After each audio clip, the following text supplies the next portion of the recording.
बात कर रहे हैं, प्रशांत पांडे तो भारतीय जनता पार्टी का बेबी प्रोडक्ट है। जहां से आए हैं, जिसका वो प्रोडक्ट है, अब उसका ही बिहार में आता पता नहीं। भ्रम फैलाने वाले लोग हैं। हाँ हाँ, वही ना, फेक वीडियो होगा, है ना। और ये भारतीय जनता पार्टी के लोग तो ये बड़का झूठा पार्टी है। गणेश जी को दूध पिलाने वाले लोग हैं, जानते ही हैं। और ये अंबेडकर साहब की बात करेंगे, जिन्होंने लगातार अंबेडकर के विचारों को कुचलने का काम किया। सरकार अब की बार महागठबंधन सरकार। जहां तक प्रशांत पांडे की बात, राज्य की जनता को ये जो नीतीश सरकार, कुशासन वाली सरकार है, इस सरकार से मुक्ति दिलाना, निजात दिलाना। 2 दशक से बिहार के मुख्यमंत्री नीतीश कुमार जी हैं और गृह विभाग भी उनके पास है। आज देख रहे हैं पूरे बिहार में हाहाकार मचा हुआ, अपराध, भुखमरी, गरीबी, इन सारे सवालों को लेकर जनता के बीच काम कर रही है और अब साझा कार्यक्रम भी चलाएगी। और महागठबंधन का एक ही लक्ष्य है, अपराधी घटना चरम पर है। ऐसा एक भी दिन नहीं है जिस दिन राज्य के अंदर दर्जनों हत्याएं नहीं होती, रेप की घटना नहीं होती। कौन सा ये राज्य है? पहले से 2 पार्टी थी, आरजेडी और जेडीयू। कहे तो महागठबंधन एनडीए थी। अभी त्रिकोणीय लड़ाई होगी, प्रशांत किशोर की एक पार्टी आ गई है, वो दावा कर रहे हैं कि अगर हमारी सरकार आई तो हम बिहार बदल देंगे। इसको लेकर कैसे देखते हैं? देखिए, बिहार की जनता ने तय कर लिया है, अब की बार तेजस्वी। नमस्कार, मैं हूं अनुराधा झा, आप देख रहे हैं राजनीतिक दृष्टि। देखिए, बिहार में जैसे जैसे विधानसभा चुनाव नजदीक आ रहा है, वैसे वैसे एनडीए हो या महागठबंधन अभी तक सीएम फेस घोषित नहीं किया है, जिसको लेकर अभी हमारे साथ बातचीत करने के लिए आरजेडी के प्रदेश प्रवक्ता अरुण जी है। बात करेंगे, महागठबंधन का चौथा बैठक भी हो गया, क्या सीएम घोषित हुआ है?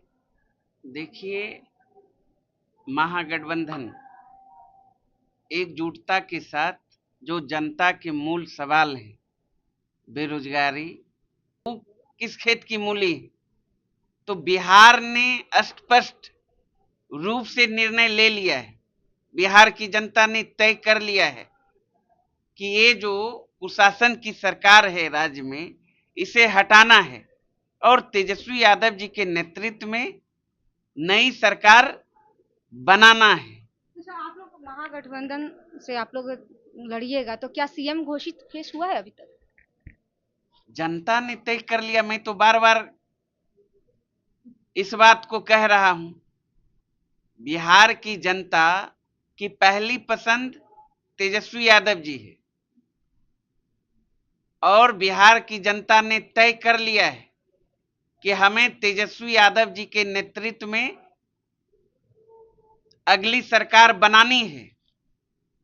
तो इसमें भी कहा जा रहा है कि प्रशांत किशोर ये भी कह रहे हैं और भी तमाम नेता, जो बड़े बड़े नेता है, वो भी कह रहे हैं कि तेजस्वी यादव 9वीं फेल है, वो क्या बिहार चलाएंगे, वो पढ़े लिखे हैं नहीं, उनसे बिहार चलेगा?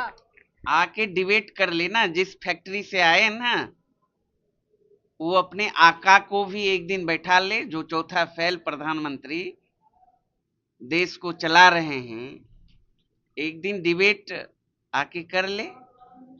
सरकार है केंद्र में और राज्य में भी एनडीए की सरकार है और जहां चाहे वहां डिबेट आयोजन करे और हमारे आदरणीय नेता उस मंच पर रहेंगे और डिस्कशन कर ले, डिबेट कर ले, पता चल जाएगा। आप लोग एक बीजेपी जो मीडिया प्रभारी है, वो एक वीडियो जारी किए हैं जिसको लेकर बाबा साहेब का अपमान अपमान किया गया है उनके फोटो के साथ। बाबा साहेब ने जो इस देश को संविधान दिया, उस संविधान को लहूलुहान करने का काम किया। और पिछले दिनों आपने देखा लोकसभा के अंदर अमित शाह जी ने किस तरीके से बाबा साहेब का बाबा साहेब का अपमान करने का काम किया, किसी से छिपा हुआ बदला। हम लोग तो बाबा साहेब को मानने वाले लोग हैं, गांधी को मानने वाले लोग हैं, उनके विचारों पर चलने वाले लोग हैं, उससे न पूछिए।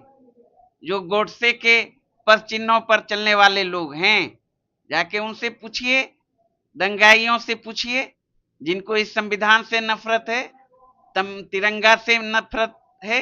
आजादी के बाद कितने दिनों के बाद, वर्षों वर्षों तिरंगा से नफरत? भारतीय जनता पार्टी को नहीं पता है? भारतीय जनता पार्टी को? हाँ, उनका जो मातृत्व संगठन है 51-52 वर्ष तक अपने मुख्यालय में तिरंगा फहराने का काम नहीं किया। इतनी नफरत है।